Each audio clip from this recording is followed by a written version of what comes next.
did some English stuff. I tried to be like an air traffic controller at one point. Decided college wasn't really worth it. And so decided to kind of drop out. Didn't know what I was doing with my life, and then found out that someone finally told me at some point that I could make money with computers. And I'd been on computers my entire life as a gamer, so I was always on one, and it didn't click for some reason until I actually went down that path and started I went to my computer career for my first step, got some certs, right, Security Plus, Net Plus, all the good stuff.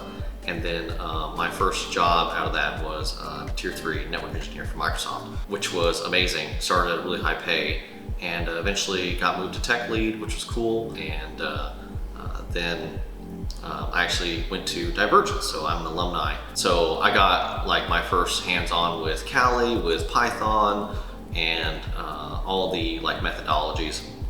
Being in IT is nothing like being in cybersecurity, so they're two completely different paths. IT is like the very beginning, and so I had no knowledge of really hacking or anything like that until I kind of went to Divergence. Got some of that, and when you're going through school, especially with these types of concepts, you realize that school is hard, the concepts are hard, the information is difficult to retain, and then you go to real world and it's probably at least 10 times harder. Every single day is a complication, you know, very basic things for me to do on a day-to-day basis were a struggle, and every single day was learning. Right? It was 8 hours of troubleshooting all day, so it was rough. But the gains you get from that are exponential in terms of how fast you can level up your career. Once I went through the program, I got a remote gig. This is pre-COVID, which is a big deal. Working at a pen testing company out of New York. That was an awesome gig. Due to COVID, I got laid off, and then the same week, Shabam called me, and now I'm here.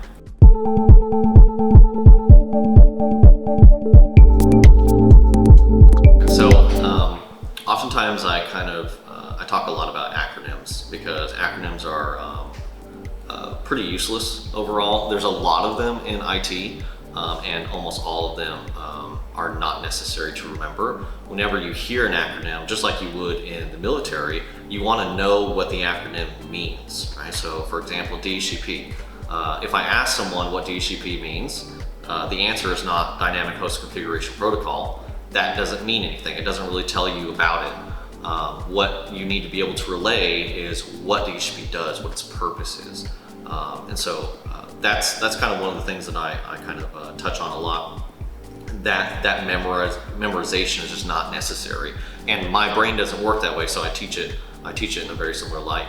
It's just like college, or really high school is probably a better approach, where you go to to learn Spanish, and they teach you all these words, and you're just trying to memorize all the words, and that's almost completely useless. There's very little science that says that actually helps you memorize and learn a language.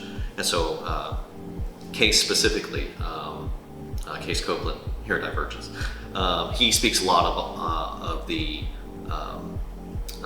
language acquisition. So we're trying to teach the students basically a new language, and in order to do that, we have to kind of take those more scientific approaches of essentially just putting students in an environment where they're surrounded by people speaking the language. And so I start speaking high level immediately.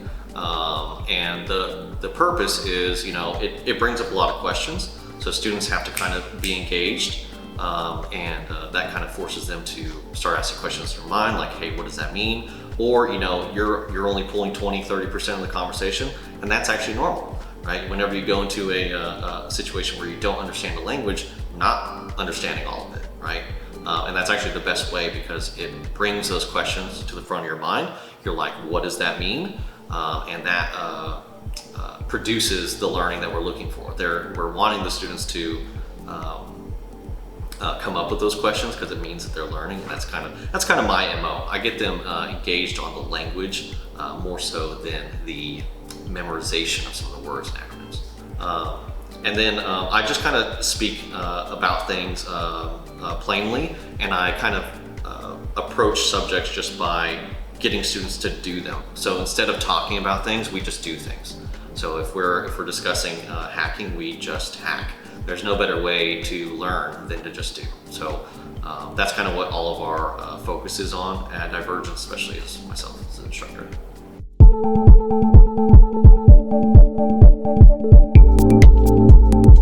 I do a lot of the engagement questions. So the way that CompTIA kind of structures their content is they have a bunch of content in a lesson, and then questions at the end, and that's essentially it. And the questions are pretty terrible overall, but the lessons are great. The information is fantastic.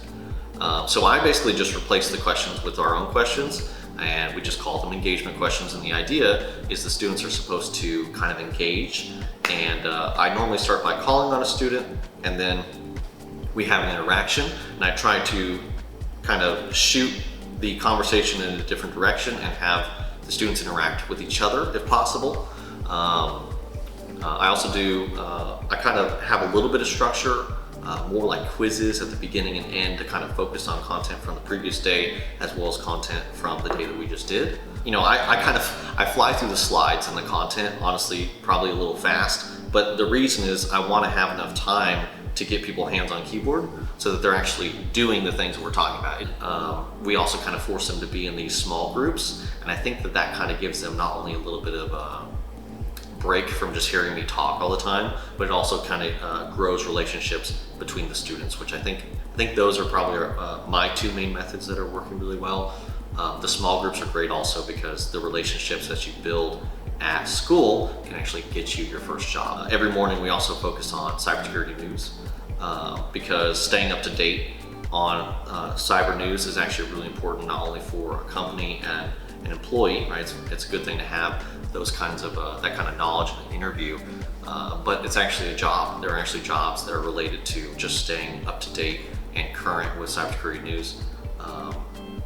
We actually had a student that got a job that was that's all he does. He focuses on real world scenarios that are happening, and then he brings a report to like the C-level.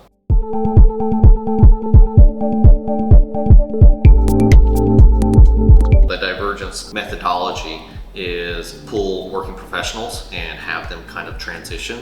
And so that was definitely me. I hadn't really taught a lot. I taught maybe 3 or 4 times previously. And so the remote learning scenario is actually my main experience. But that changed a lot over the course, mostly moving as far away, honestly, from the content.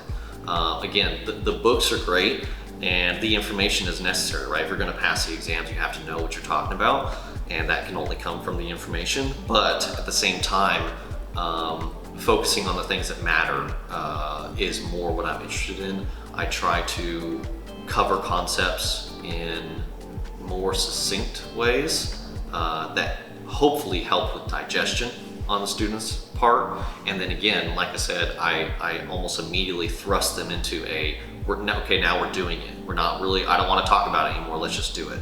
And then that, hopefully that actually kind of forces them to remember it. We're hoping that the information that they glean can actually be directly written into their resumes, right? We want, like, if we run a vulnerability assessment on a Tuesday, by Thursday or Friday, that should be able to go on your resume. So direct experience to resume kind of stuff is what I focus on too, and being able to kind of tell them, at the end of this week, you will be able to say you can do X, and that should be able to go on your resume as long as you can explain it. In terms of outcomes, we're hoping that they really can actually say that they know how to do things, not that they've just heard about them, which is a really big difference in cybersecurity. Everyone's heard of hacking, but very few people actually know what that looks like.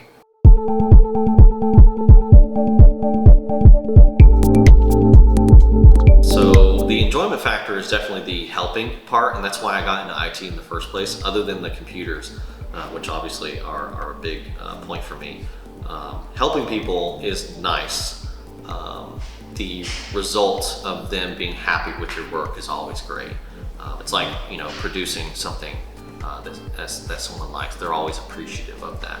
And so being able to help people kind of, get back to work or fix something that they thought was completely gone, like loss of data, right? You can imagine someone, or I'm sure most people have lost data at some point in their lives, and being able to recover that data and then like being so relieved from that, great feeling. right? Being able to help students understand, their pathway, understand that even though they don't really know anything, that they can get there as long as they just keep at it. And then, we've had some students that have had, big problems, big issues with getting through the course, getting through the content, and being able to see them actually pass an exam. That's a good feeling. That's probably the main thing I get from this job, and it's why I will continue to keep doing it for as long as I can. So recently we had a student come through, and they had complex PTSD, and so they had some known issues that we were working with to make sure that they were able to get through all the content and be able to master it at the same time. Because getting through the content and mastering the content are two completely different challenges. And so with this student specifically, we were worried that they were ever going to have the ability to pass some of the exams, but CompTIA actually works with them as well to get more time, because it's hard for them to pass the exam within the time slot. But I actually worked with this student. I think we put in probably maybe 20 hours over the course of 2 or 3 months. He is now moving towards passing his Cloud Plus after passing the Security Plus and the Net Plus. And so I have really high aspirations for him, and I think he's going to do very well. I was shocked, honestly, with the level of progress that he made, and so that's probably one of my biggest achievements at the moment. Just because of how much progress. It's night and day difference, and this is over the course of about 5 months.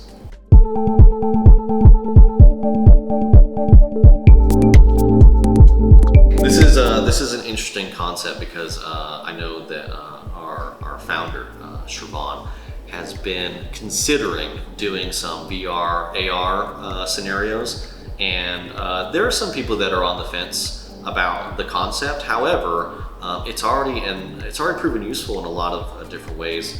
I did see a college professor that was using a VR game, and it was not built for that interaction. It wasn't built for that scenario, but he was able to kind of have like a 3-dimensional, board that he could draw on, that people could watch in a virtual environment. We are already using a lot of the platforms that other schools are already used to. Things that are similar to Blackboard and things like that, as well as Teams, which is just like any other messaging or conferencing app.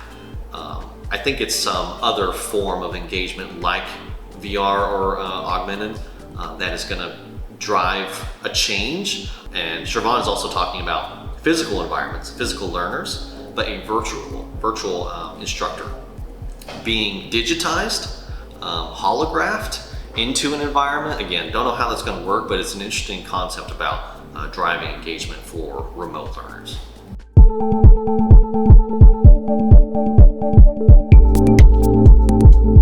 You really just have to get started. I think that my biggest takeaway, the thing that I would tell my younger self, is I should have gotten started earlier, right? And I started quite young.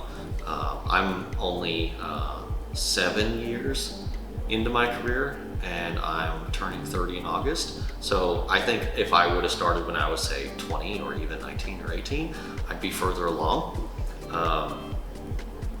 And so really it's just about getting started. I don't think that there's really any one path that's better than another. I think as long as you just begin, I think that's the best advice. A lot of people fail to do that, and that's when they don't see changes. If you want to see changes, you just have to start. Like, think of more people, if they really want to make a change in their lives, they just have to begin.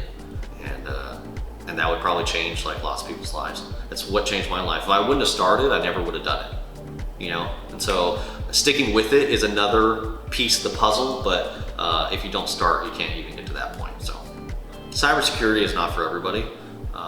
IT, I think, is basically for everyone. I can teach everyone to kind of take an inbound call and help a customer through a problem, but cybersecurity is difficult. The concepts and the information is complicated, but at the same time, it's mostly just a process, right? So if you can spend enough time to understand the process, you can do cybersecurity just about as good as everyone else. There is some creative flair that is involved, especially when you get to the higher echelons in terms of the technical knowledge. You know, if you're talking about people that make like 200 or 300K a year in the United States as a pen tester, those types of people have, you know, they have some innate knowledge. They've been doing it for years, right? But you can start as a junior level tech in cybersecurity as long as you put enough effort into it. So again, just like so very basic advice I think is really useful. Just begin and then just continue doing it, right? If you get out of Divergence, the first thing you should do is probably take a break. But the second thing you do shouldn't be to just never come back to any of the content, right? You should be getting back into your VMs, opening up Kali, going to Hack the Box, you know, continuing your training. It's a day-to-day thing. You have to keep at it. Cybersecurity slows down for absolutely no one, and you have to continue doing it. Otherwise, you'll fall behind, and it gets rusty. It's not like riding a bike. You have to continue doing it. Stay on top of cybersecurity news. Watch out for new vulnerabilities and new exploits that come out. Look at new tools as they become available. Download and install a new operating system when it comes out, something new, something exciting. Whatever you can do to continue to keep yourself excited, I think that's another great point to make.